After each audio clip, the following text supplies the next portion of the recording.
guys, it's me Zen. It's Saturday afternoon and I'm here making a video for you guys, just chatting about being a veteran and what does that mean. You know, it means I've survived, right? I survived the VSG almost 4 years ago. I've survived the lifestyle change. I sure have. And I've embraced it. And what does that mean? And what does that mean to you if you are not a veteran, if you are a newbie and you are just embarking on your journey, or you're a pre-op waiting for surgery and you're super excited, getting ready for all those changes that are going to come down for you. And I just wanted to share my take. And this may not be any other veteran's take, but this is definitely mine. So some of the things I would like to share with you are, First, embrace all of the new things that you're going to line up. You know, get everything ready and plan it out. And it's a matter of executing. After you have the surgery, you know, you're going to go through a lot of the mental changes, a lot of the food mourning, and a lot of the different things that go through, and the changes that happen to your body, you know, as you start going through the initial phases. And the first few weeks are definitely a huge challenge, especially if you have surgery around the holidays, because there's food everywhere, right? So sorry. Yeah, that's tough. I know. I had my surgery November 15th, 2011. So was right 10 days before Thanksgiving, so I had broth for Thanksgiving. And was it fun? Not really, but you know, I think I sneaked a bite of potato, mashed potato, but that was it. No more. But yes, I want to say to you guys who are new and who are looking to veterans to talk, I'm here to share with you my experiences. I'm here to share things that you may want to know about. And I can tell you a couple of key things that have helped me. Now, this may not be other veterans' experiences, right? Because each person is unique. So the beginning of the journey is very challenging with those food restrictions and the changes that your body starts to go through. And you get through those. You muddle through and you find your way.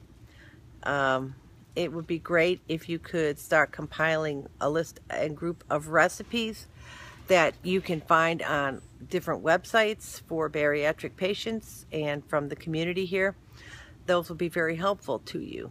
You find the ones you like and you make them over and over, whatever works. And getting into a new routine. And you're going to find that routine at the beginning a little challenging, but after that you go back to work and your life sort of settles down again. It'll become a lot easier. And then once you graduate back to real food, the keys are to just continue on your plan. Don't open the doors to those things that you know you should not open them to. That is a very key point. Keep those doors closed as long as you can, because you are in the process of relearning. And it's so important that you learn the new habits that are going to take over the old habits, because the old habits, you know where they got you, right? In a very bad place. So the old habits have to die and the new habits have to take over. And so that is the whole function, I think, of the first 12 to 18 months, is letting those new habits come in, letting those routines be established, and establishing a fitness routine, whatever that means to you. The harder that you can go at the fitness, then the better, you know, condition that you're going to end up in eventually. And don't delay your fitness, even if it's just walking, you know.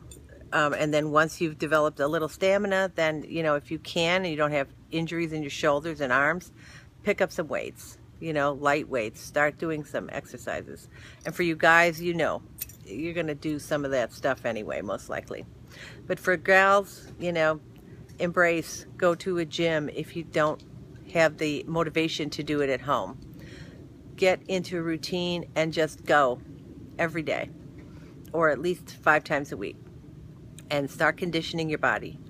And make that part of your daily routine. I can't say that enough times. Make it part of your daily routine. Will you get to goal? I don't know. Will you get to your goal? I don't know. But you will always be able to say that you did everything you could on your end if you follow the plan and you develop a fitness routine. That is key. I see in the community, and I'm sad to see it, a lot of people under a year out opening the doors to things that are going to take them down the wrong path. They open the door to soda, for instance. They open the door to alcohol. They open the door to many, many things. The police helicopter. I'm right here. So anyway, yeah, keep those doors closed. Keep those doors closed. You know, as you get past the 12 to 18 months, right, your life is going to revert back to normal. It's going to be a new normal, but it's going to be more normal. And the thing is to use extreme moderation with your divergences, with your crossing over those lines. Use extreme caution, because as you approach 2 years, 3 years out, you're going to see a shift in your body. Your body is going to adapt, and it's going to adapt to less calories. It's going to adapt to less quantity. And it doesn't mean that you aren't going to be able to shift your weight up or down some, but the window is open from 12 to 18 months. It is your job, and your job alone, to make that happen for yourself. So I just don't want anyone at the end of the day to say that no one told them, that they didn't know, that they didn't really take it to heart. Because this is the thing, you must take it to heart. You must change your habits. It's just a must. You just have to.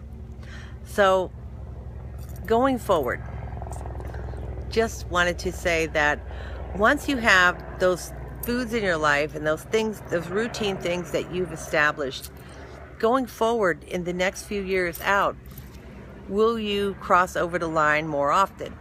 Probably. But you know yourself and your body well enough to know how far you can go before you're going to start to see up, up, up on the scale. And when you start seeing up, up, up, is the time to grab those reins and take that driver's seat back and step up your game. Get back into it. Don't start going back into fads and feeling like, oh, I need to do this test, that test, I need to do this and that because this and that's happening. You know why it's happening in a lot of cases. Not every case, but you know why it's happening, because you're stepping outside your lines. And you may be stepping out there too much. So I'm no judge. I'm no jury. I'm just another veteran here sharing with you my experiences. I could talk all day about my opinion about this and about that, but I just want you guys to be aware. And I want you to take it in stride and be happy and just understand that it isn't so much the rules, it's so much about the habits, the new habits that are taking over the old, and the old have got to go. They've got to be gone out, thrown out with the trash, with the old clothes, with the old big baggy clothes that you grew out of, that you shrunk from. They've got it. Those old habits have to be in the trash with those clothes. Just saying. So that's the key to success, in my view, is keeping up a fitness routine, doing what you need to do every day, at least 90 to 95% of the time, doing the right thing for you.